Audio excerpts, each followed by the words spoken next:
Hey guys, it's been a long time since I could release a video. Sorry about that. It's been a lot of big moves going on, and trying to participate in CCDC as a competition has been really time consuming. So I've been kind of having to step back from a lot of my other hobbies, such as releasing videos and doing the NCL as a whole. But this video is roughly going to be covering general competition strategy and a few NCL tips. I went back to my old university and was asked to give a talk there because they have a CTF class set up. So I just kind of wanted to reiterate some of this information in an actual video so that it was accessible for more than people just at that university, right? And in addition, some people wanted this to be accessible online. So more or less, I'm just trying to kind of go through the content of the talk in a short video series here and kind of break it out. Now, the first thing I'm going to say with NCL is don't be scared to contact the admins for help. Now, I'm not going to say bug them about every little thing, and they're not going to give you answers to questions, for example, but if you have an answer to a question and you're pretty sure it's correct and you kind of have like a train of thought for what makes you think it might be the correct answer, maybe there's a mistake here, or even such as like you put in an answer that you felt like should also have matched the correct answer. I've had that a few times. Contact the admins. Don't be obviously whiny about it. You want to be kind of friendly with them. They're very good people. They're very responsive. And a lot of people don't actually know. This is something that was surprising to me. A lot of people don't know you can actually reach out to the admins at all. And there's a few different ways you can do that, right? So the first is through the actual support and ticket system here, right? So you can kind of go see that here's like a ticket system question I had here. And they're pretty quick at responding usually. Like this is from a while ago. But I won't show this too much because I don't know how much they want me to actually show. But largely speaking, they're pretty quick in that ticket system. So I would go ahead and just make sure you're aware of the fact that you can see actually see your your tickets in there, and you can go to the support tab, all of that stuff. So just be aware that you can ask for them help there. Now, the second place you can ask for help is actually getting in the Slack. Now, the Slack is really, really important. Not only can you contact the admins there, but you're also able to kind of get methods for questions that maybe you weren't able to solve during the competition season. They basically break down how to do each challenge. You know what I mean, roughly. It's not like a full write-up, but you can largely get the idea of how to do it. So it's really, really helpful for learning, or if you're like just stuck in that last question, you weren't able to get it in time, and maybe it's a web app challenge, so they're bringing it down soon. Make sure you're connected and in the Slack, because it's going to allow you to kind of reach out to the admins. It's going to allow you to get that help after the challenges. That's something that most teams don't even know is there. And it's actually right up here in the update section. For questions, join us in the community Slack. Again, also file support tech, you can kind of find the link there. So that's kind of two things that just people really didn't know. The other one is actually, I don't have a way to show you this one, but on the lower, like the left-hand side of your browser here, there's actually going to be might even be here.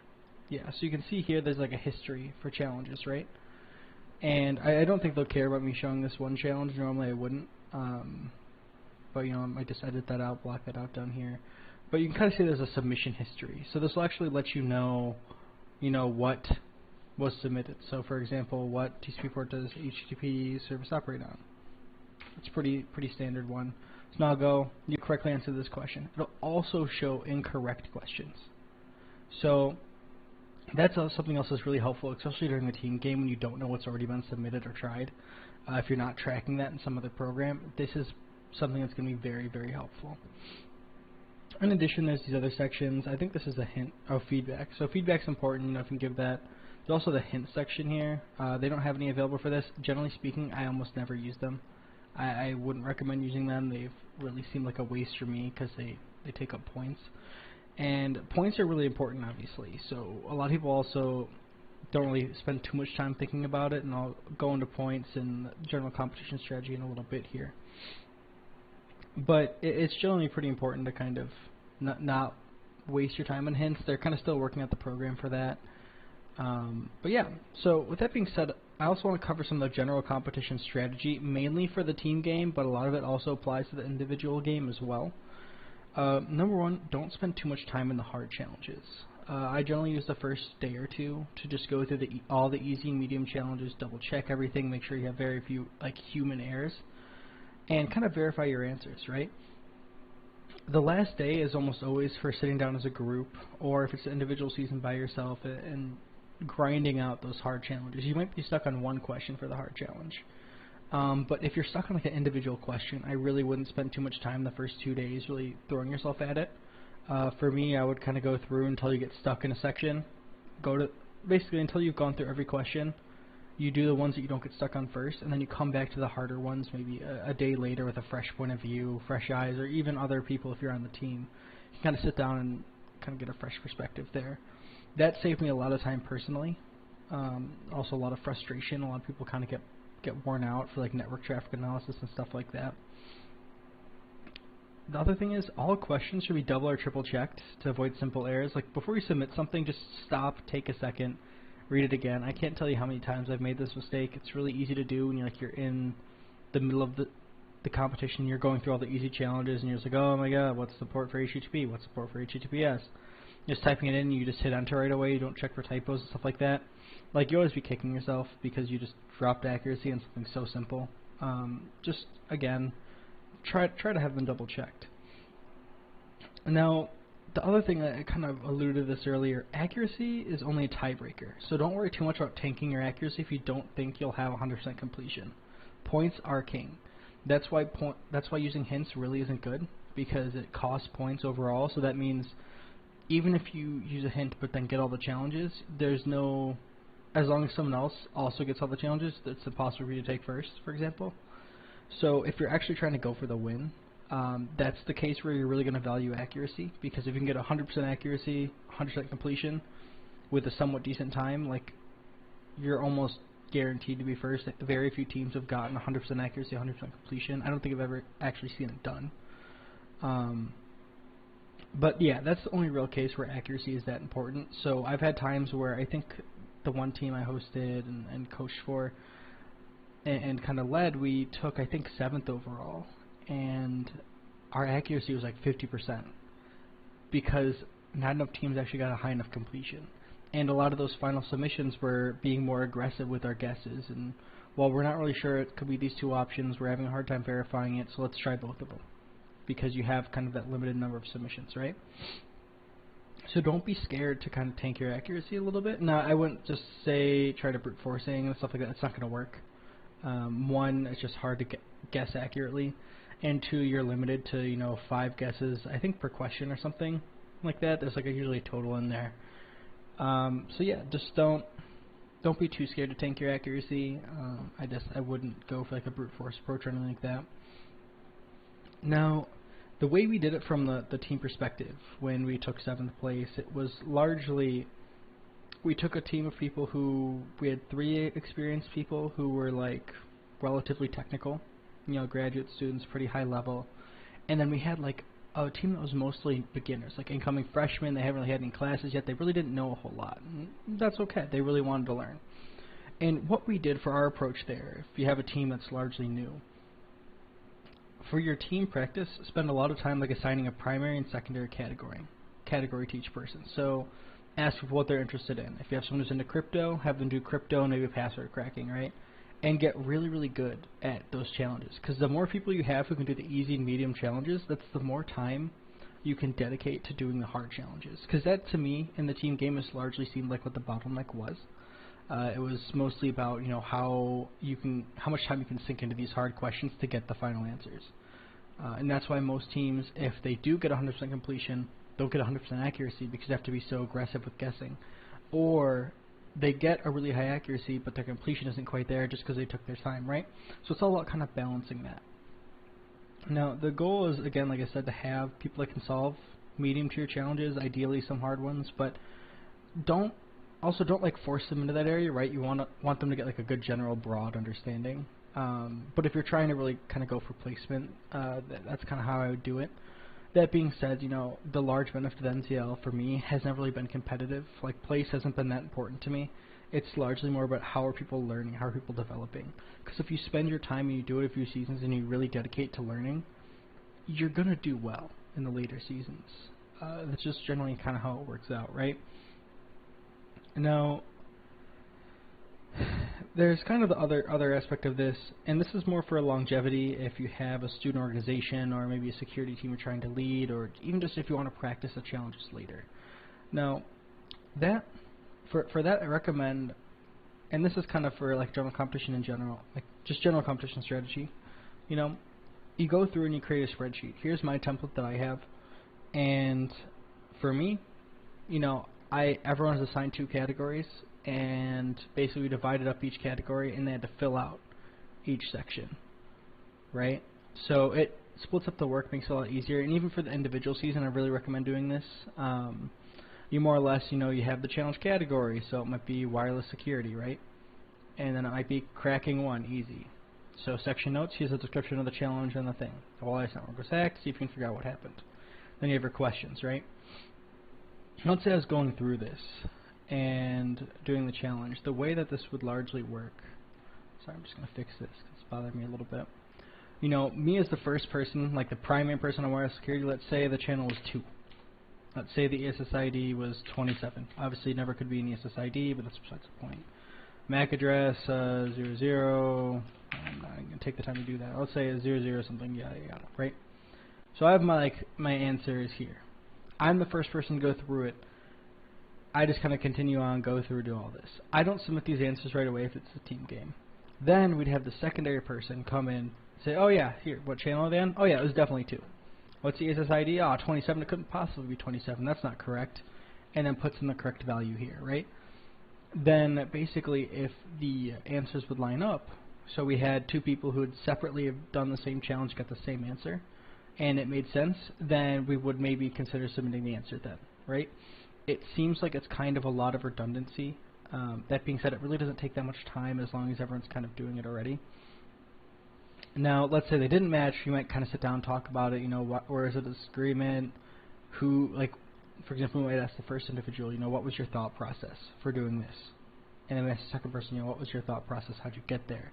And we kind of look at it each time and kind of see which one makes more sense. Is there a way we can disprove maybe one person's theory for why they think that's the answer, stuff like that. And that's the general strategy we would use to maintain accuracy. But also having all the files, all the challenges, and all the questions logged so I could practice them later. This would let me go back and actually, you know, practice and do these challenges later. Now, let's say I was assigned 2 different categories, right? Maybe I really want to do wireless security from a team format, right? Well, you know, now I maybe can't do it because I was assigned a section. Maybe I didn't have time to really kind of dedicate into it, or maybe I just didn't get the challenges, right? Now I can go back because I have the files, I have the questions later. The second half of that, obviously, for longevity is to download all the files, you know, download all the Sego things, you know, save all the hashes, you know, stuff like that. And then you can go through and do the challenges later. That's something I really recommend because it helps you get the most bang for your buck, essentially, for signing up for the NCL. I'm not going to say it's an expensive competition, but it isn't exactly cheap either for a lot of college kids. I know people maybe struggle to afford it, stuff like that.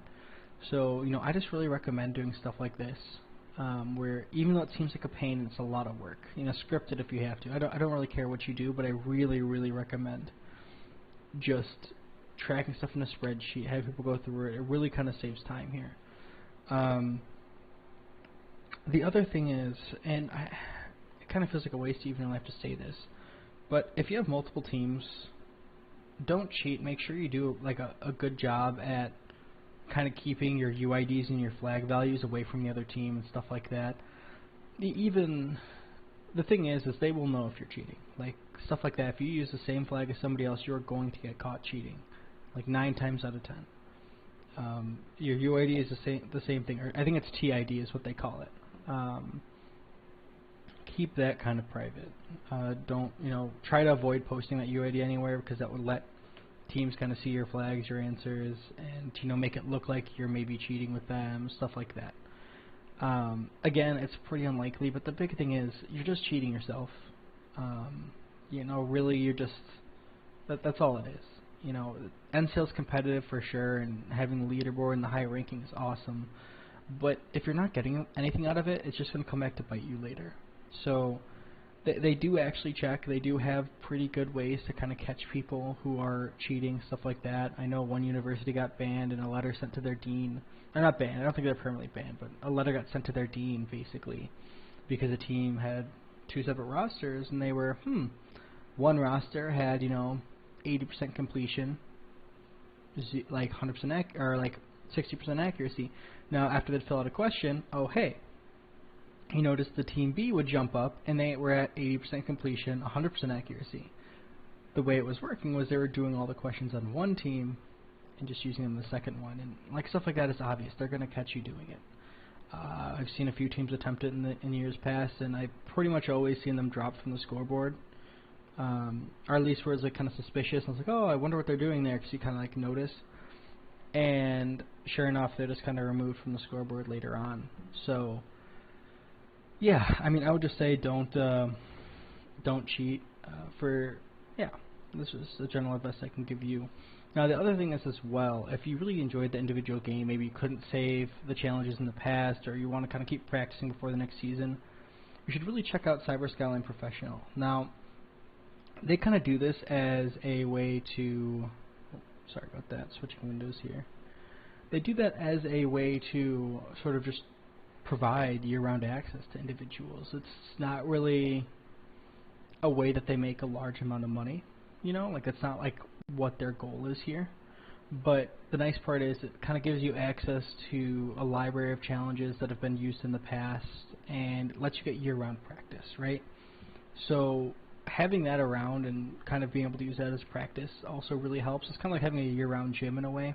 And the nice part is it also gives you access to the next NCL seasons. My understanding is you also will get the paid admission into the next NCL games. I don't see that mentioned here. You might want to follow up with them to make sure that's still the case. But from my understanding, that's exactly how it works. So let me go ahead here and switch back over. I would definitely check it out. Even though it's like a seasonal thing, this kind of lets you do it in a way that is, more year-round, and if you maybe didn't have the time to participate, whatever, because I know for me, I was prepping for CCDC, we have nationals coming up here, I don't have the time to do NCL, like even this, like I kind of sat down and I did a few hours of it. I spent like maybe one day of the 3 days doing it, and I didn't really get very far. It's really frustrating, especially for me where I'm kind of perfectionist. I've had seasons where I've taken first in different categories, I've placed pretty well, and then all of a sudden for me to not be able to place as well as I'd like in a season is frustrating. But when you're prepping for CCDC, you're prepping for these other events, or even real world stuff where you got work or you got a kid, whatever, you don't always have the time, right? So professional is really good for that.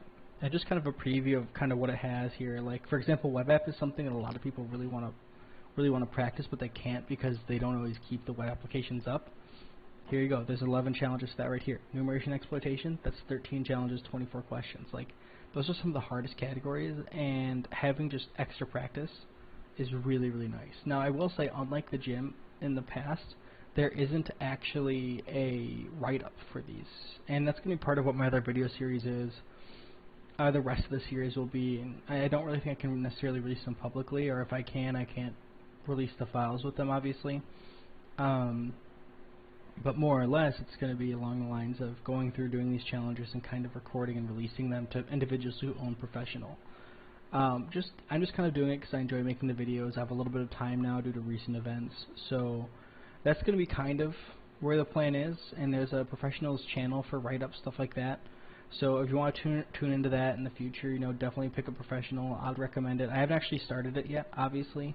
You can see I have like 0 progress here, but I know the individuals who make the challenges here. I've talked to them quite a few times, and they're very, very good at what they do, and I'm sure I'll learn a ton from these questions coming up. But yeah, with that in mind, I just kind of want to go over a little bit of the general NCL tip stuff that maybe people didn't know or seem surprised about when I tell them about it, and overall competition strategy, right? Now, the next video I'm going to release here is going to be coming up pretty shortly, either by the end of next week, probably is what I'm going for. I'm in the middle of moving here, so it's kind of a lot going on, but more or less it's going to kind of cover CTFs. I have a new job offer signed, stuff like that, and I kind of want to explain, and this was the other half of the talk, was kind of go over different CTFs that I think college students didn't really know about or would really like to know. and stuff that's like really, really good deals. Like there's a few competitions where you can end up getting like a free week of SANS training, and if you win their CTF, you can get a CISSP voucher to take it for free, and you get stood up in front of individuals in critical infrastructure and basically told, hire these people. What kind, like, that happened to me as around a sophomore, I think, or a sophomore or junior in college. Do you know what kind of opportunity that presents people? And nobody knows. Like, very few people know about these kinds of competitions. And that's kind of what I want to release in my next video. And it's going to go over, you know, all the different challenges, the websites, where to sign up, and overall what they cover, right? So yeah, that being said, thanks for watching. Please feel free to leave me, you know, feedback maybe. And, you know, just maybe what you liked about the video, maybe other tips for anybody else who might be watching the video, stuff like that. Really anything, I'm always open to feedback, but I'd love to hear it. So yeah, that being said, thanks for watching.